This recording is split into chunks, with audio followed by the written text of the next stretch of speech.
This is the Dover Download Podcast. My name is Christopher Parker, and for the past 25 years, I've had the pleasure of working with, learning from, and talking to a variety of volunteer, staff, and community members. This podcast explores conversations, activities, and a variety of policies and programs which exist here in Dover to improve the community in one way or another.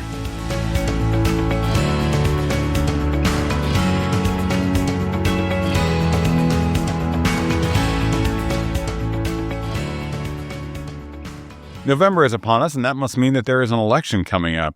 November 4th is a municipal election here in the city of Dover, and today, City Clerk Tax Collector Vansylyvong-Bizier is here to walk us through what that means for her office, for the voters, and for the community at large. Welcome, Jerica. Thanks, Chris. Hi. How are you? I'm doing well. How are you? Good. Okay. So November 4th, you've cleared your plate. You got nothing else going on. What's on the docket? So on November 4th is our municipal election. So our voters in the city of Dover will be electing in a new mayor, 6 new councilors, 1 for each ward, and then 2 at large. And we will also be voting on our 6 school board members. 1 of them is at large, as well as our election officials, which is our moderators for each ward, supervisor of the checklist, ward clerks, and selectmen. So I know the school board is all uncontested. Mm-hmm. How about the city council? The city council, there are a few races that actually are contested. Our mayor has 2 candidates for that. We have 2 candidates for Ward 1, 2 candidates for Ward 2. Ward 3 is uncontested. Ward 4 is uncontested. Ward 5 has the most. It has 3 running for that. And Ward 6 has 2. And then at large, there are 2, and there are 4 running. Is that what? Yes, that's right. Yep. Yeah. So leading up to the 4th, I know we had you in about a month ago and we talked about the filing period and what was involved with that. Now, what's involved with running? Like, I know everyone sees the signs go up. And as I used to say when I was one of the zoning enforcement people, signs go up and just like leaves, they come down. So relax, let them be there. And November 5th, most people have picked them up. That's right. Between now and then, what can people expect? So we have candidates that are campaigning right now. So, social media coming to the doors, you'll see the signs like you just mentioned. They have financial forms that they have to submit to me. We'll post those on the website once I've received all of them. And then after the election, they also have financial forms that are due to me by the 2nd week of November. If I'm a voter, and we'll use me as an example, I have not moved in almost 20 years. I've been the same. I know the polling places changed a couple of years ago, but that's static. Nothing like that I need to worry about, right? I just show up with my ID and vote. Is there any new rules or any new requirements for existing voters? That's right. For existing voters, nothing has changed. All of our polling places are the same. So wherever you went last November, our big election, you just need your photo ID. Great. Yeah. And how about if I've just moved to the community from another community and am looking to vote? You will need your photo ID, as always, and then you'll need to bring something that shows your new Dover address. The list can be found online. We have on our website, we're linked to the Secretary of State's site that has the listing of what you can bring. And once you do that, then you can do that at the polls, or you're welcome to do that in my office. We can register voters until the end of the day on the 27th. And then after that day, you would register at your polling place on Election Day.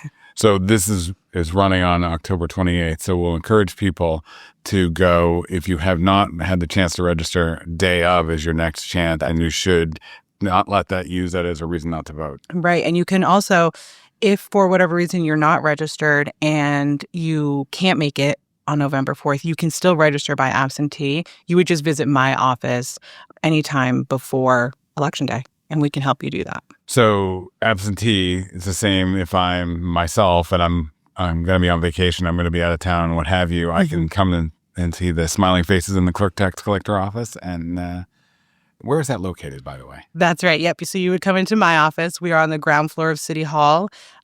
We have a customer service entrance that actually faces Locust Street, and we have a 1-hour parking lot in there as well. The law for absentee ballots have changed to request one. So before you didn't have to present an ID, now you are required to present an ID. So even though you're registered, you would still come in, you'd have to show us your ID, or you could have the form notarized, or if someone came in for you, they would bring your application with a photocopy of your ID or the form notarized. And I remember having to do something similar like that when my son was in college and he wanted an absentee. And Yep. I was impressed by your staff because they didn't just take my word for it that he was my son. They wanted the ID, the proof. So we take it seriously, right? I mean, Yeah. Do you know, have we had any infractions, any real dust-ups regarding election fraud or anything similar? Not here in the city of Dover, no. No, we have some really strict rules with elections here in New Hampshire. So it would be very hard to try and commit voter fraud. I know in maybe other communities people have seen on the news there were some people, but these new laws that went into effect in November of 2024 and also September 30th of this year have really Helped remove some of that concern. Right, yeah. So if I recall correctly, starting almost 2 months ago, when people came in to sign up, you were uploading their information to the election webpage. I assume that's been maintained if there's been any changes to who's running or to any ballot measures, not that there are any this year. Right. But all of that material is available on the city's election webpage, and we'll put a link to that in the show notes so that someone can go directly to it. But I also know that Media Services has put a link right from the homepage of the city website right to the election page. Yeah, and if I'm not able to get to it right away, we have our amazing Media Services team who can always update probably quicker than I can. So that is always up to date. Anything, the financial forms, I mean, they'll probably be up there. We close at 4 o'clock on Friday. They're due to me by Friday at 4 o'clock. Those will be up by like 4:15. So Right. They're very, very good to us. So day of, Mm-hmm. do you need volunteers? Are you all set? Do you have a good handle on folks that are the actual election workers? I assume it's not just you standing at each polling place. No, it's not me. It'd be a really long day. It would be a very long day. No, I think our election workers are okay for this one. It is a little bit of a less busy election compared to, our last year, September and November. So I haven't heard any concerns from any of our moderators. I have had a few people reach out, which has been really nice. So, yeah. And to your point about it being less busy, hopefully that doesn't mean that we have less turnout. People should really pay attention to the local races and vote because it does matter. It matters the most. Right. It directly impacts your local elections. So we would love to have 100% turnout, but...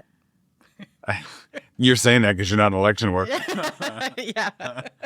But your point is well taken. That the more people that participate, the more people that show up. Yeah. It's a great thing to be proud of here in the community. Exactly. And we still have the really cool stickers from a couple of years ago that this day. So, yeah. So if you go, you just get one of the cool stickers. You don't get, the old ones that we used to have. So if I recall correctly, I can only vote between noon and 1 on that day? That is not correct. Okay.